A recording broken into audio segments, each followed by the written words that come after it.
बिहार में शराब को लेकर कभी कभी ऐसी खबर सामने आती है जो पुलिस के साथ लोगों का दिमाग भी घुमा देती है, क्योंकि बिहार में पूरी तरह से शराबबंदी है, लेकिन फिर भी शराब पीकर मरने वालों की खबरें लगातार सामने आती रहती है। इस बार शराब को लेकर कुछ ऐसा मामला सामने आया है जिसने बिहार पुलिस पर ही सवालिया निशान लगा दिया है। नमस्कार, कैपिटल टीवी की स्पेशल स्टोरी देख रहे हैं आप और मैं हूं आपके साथ दिव्या सिंह।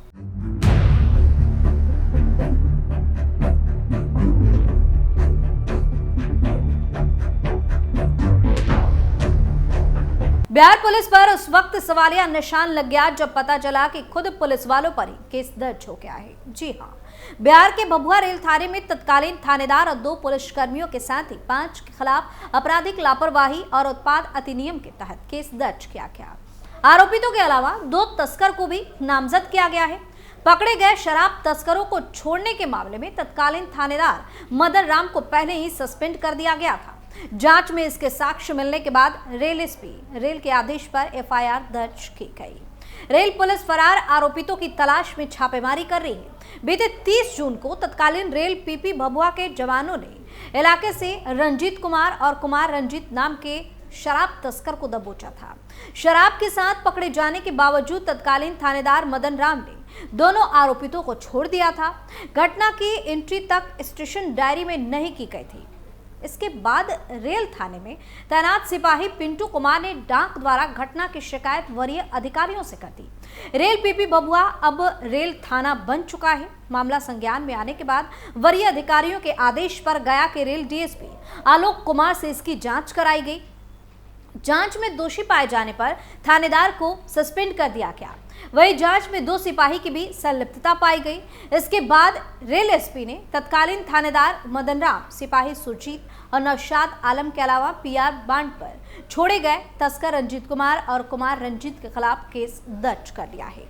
इतना ही नहीं, अभी हाल ही में एक और ऐसी ही खबर सामने आई जिसको सुनकर हर कोई हैरान रह गया। मजदूरी के बदले मिल रही थी शराब। बिहार में माननीय और महिलाओं की मांग पर नीतीश सरकार ने 1 अप्रैल 2016 से बिहार में शराबबंदी लागू कर दी, लेकिन 8 साल बाद भी धंधा चालू है।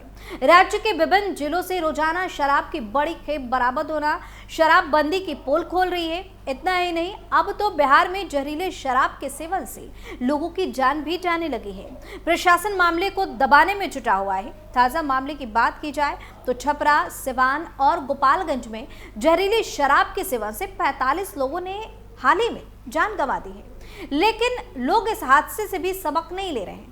फिर 1 नवंबर को एक मामला बेगूसराय से आया है, जहां एक शख्स की शराब के नशे में होने की बात सामने आई। ग्रामीणों ने दावा किया कि जहरीली शराब के सेवन से उसकी जान चली गई है। दरअसल बेगूसराय जिला मुख्यालय से तकरीबन 5 किलोमीटर दूर सदर प्रखंड के ही जितेंद्रपुर गांव के जीवन साव की मौत शराब पीने से हो गई। मामला जिले के मुफस्सिल थाना क्षेत्र का बताया गया, जबकि घटना स्थल से नजदीक नीमा चांदपुरा थाना है। बेगूसराय एसपी मनीष कुमार ने प्रेस रिलीज जारी कर बताया कि पुलिस ने शव को पोस्टमार्टम के लिए भेज दिया। आगे का अनुसंधान जारी है। गांव के मुखिया और परिजनों ने बताया कि पुलिस को आवेदन का इंतजार है, तभी मामला दर्ज होगा। जब मीडिया ने मृतक के गांव जिनेतपुर पहुंचकर मृतक की पत्नी दौलती देवी से बातचीत की, इस वक्त मृतक के शव का अंतिम संस्कार गांव वालों करने के लिए गंगा घाट निकल चुके थे। मृतक की पत्नी से आगे बातचीत की गई। इस दौरान जो वजह मौत की सामने आई वो हैरान कर देगी। मृतक की पत्नी और गाँव वालों ने बताया कि घर से 500 मीटर की दूरी पर बलिया वाली उर्फ जगतारण देवी शराब का कारोबार करती हैं। इसके यहाँ मृतक जीवन साहब पिछले 1 वर्षों से मजदूरी का कार्य करते थे और इसके बदले में शराब मिलती रही। शुक्रवार को भी ठीक ऐसा ही मृतक की पत्नी के मुताबिक घर से पैसे मांगने का इशारा करते हुए निकला, फिर मौत की खबर सामने आ गई। आधी हकीकत आधा फसाना। पुलिस ने घटना के बाद आरोपी के घर छापेमारी कर शराब भी बरामद की। फिर भी बेगूसराय सदर वन एसपी सुबोध कुमार ने बताया कि राम जीवन साह की संदिग्ध हालत में मौत की सूचना मिली थी। घटनास्थल पर मामला संदिग्ध नजर आ रहा है। अभी कोई साक्ष्य यानी कि सबूत नहीं मिला है कि शराब पीने की ही पुष्टि की जाए कि इससे इसकी मौत हुई है। अब देखना होगा कि घटना में मृतक के परिजनों को इंसाफ मिलता है या नहीं। बिहार में सियासी घमासान। वहीं दूसरी तरफ जदयू के मुख्य प्रदेश प्रवक्ता नीरज कुमार ने नेता प्रतिपक्ष तेजस्वी यादव से ये सवाल किया कि बिहार में जब शराबबंदी लागू है तो फिर उन्होंने शराब बनाने वाली कंपनियों से चंदा क्यों लिया? जदयू प्रदेश कार्यालय में आयोजित संवाददाता सम्मेलन में उन्होंने यह बात कही। प्रेस कॉन्फ्रेंस में प्रदेश प्रवक्ता अंजुम आरा और हिमराज राम भी मौजूद थे। जदयू प्रवक्ताओं ने कहा कि बिहार को बदनाम करने के लिए नेता प्रतिपक्ष तेजस्वी यादव ने लोकसभा चुनाव के ठीक पहले शराब बनाने वाली कंपनियों से इलेक्टोरल बॉन्ड के रूप में 46 करोड़ 64 लाख रुपए लेने का महापाप किया। शराबबंदी के विषय में उनका अनर्गल प्रलाप महज सहयोग नहीं बल्कि एक राजनीतिक प्रयोग भी है।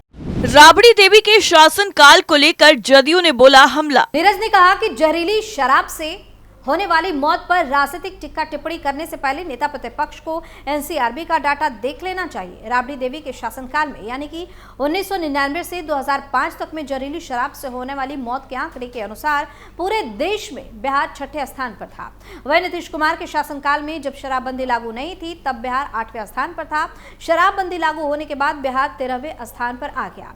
राबड़ी देवी के शासनकाल में जहरीली शराब से 456 लोगों की मौत हुई। क्या इसकी जिम्मेदारी लालू प्रसाद लेंगे? यह राजद को स्पष्ट करना चाहिए। पूर्व मंत्री राजेंद्र प्रसाद यादव और राजू बाबू के निधन पर राजद नेताओं ने गहरी शोक संवेदना प्रकट की। राजद सुप्रीमो लालू प्रसाद यादव, पूर्व मुख्यमंत्री राबड़ी देवी और विधानसभा में नेता प्रतिपक्ष तेजस्वी यादव ने बयान जारी कर कहा कि राजू बाबू के निधन से समाजवादी आंदोलन और बिहार को अपूर्णीय क्षति हुई है। वे कर्मठ और अपने कार्यों के प्रति ईमानदार थे। प्रदेश प्रवक्ता एजाज अहमद ने बताया कि उनके सम्मान में राजद के राज्य कार्यकाल में पार्टी का झंडा आधा झुका दिया गया। प्रदेश अध्यक्ष जगदानंद सिंह, राष्ट्रीय मुख्य प्रवक्ता प्रोफेसर मनोज कुमार झा, राष्ट्रीय महासचिव भोला यादव, प्रदेश के प्रधान महासचिव रणविजय साहू आदि ने शोक प्रकट किया है।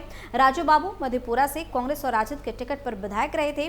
वार्ड कमिश्नर से शुरू हुई उनकी राजनीतिक यात्रा नगर पालिका के अध्यक्ष विधायक होते हुए उद्योग राज्य मंत्री तक पहुंची थी।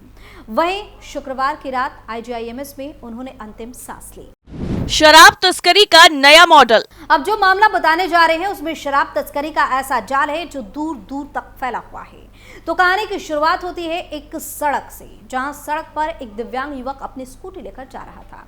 उसने नकली पैर लगाए हुए थे, लेकिन पुलिस को उसके नकली पैर पर शक हुआ तो पुलिस ने उसका पैर खुलवा कर देखा। इसके बाद उसके पैरों से ऐसी चीज निकली जिसे देखकर हर कोई हैरान रह गया। ये नजारा देखकर पुलिस वालों की भी आंखें फटी की फटी रह गई और पुलिस ने उसे गिरफ्तार कर लिया। मामला बांका जिले के बौंसी थाना क्षेत्र से सामने आया, जहां एक युवक अपने नकली पैरों से शराब की तस्करी कर रहा था। उसने प्लास्टिक का आर्टिफिशियल पैर लगाया हुआ था जिसमें उसने शराब की बोतलें छुपा कर रखी हुई थी। जब पुलिस ने उसे पकड़ा, उसका पैर खुलवाया, तब उसके नकली पैरों से एक एक कर शराब की कई बोतलें निकली। बांका जिले के बौंसी थाना क्षेत्र के झारखंड सीमा से सटे हसडिंडा भागलपुर मुख्य मार्ग पर गुरिया मोड़ के समय पुलिस वाहन जांच अभियान चला रही थी। इस दौरान जब स्कूटी सवार दिव्यांग वहां पहुंचा तब वह पुलिस को देखकर घबरा गया और वहां से भागने की कोशिश करने लगा।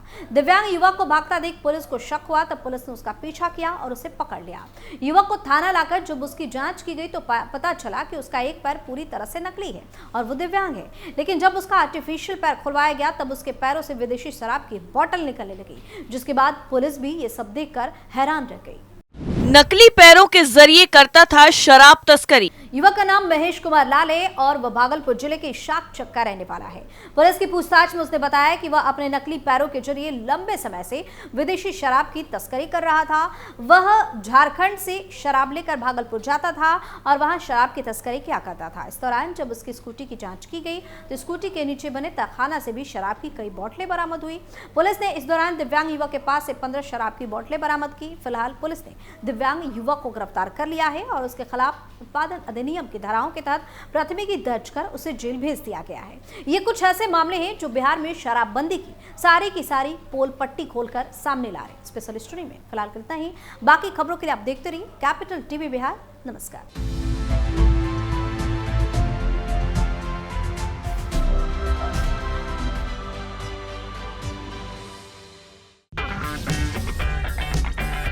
अगर आपको हमारा वीडियो पसंद आया हो तो इसे लाइक करें, हमारे चैनल को सब्सक्राइब करें और हाँ, बेल आइकन दबाना ना भूलें ताकि आप तक हमारे वीडियो की नोटिफिकेशन पहुंचती रहे। आप अपना सुझाव हमें कमेंट बॉक्स में दे सकते हैं। हमारे साथ जुड़ने के लिए शुक्रिया।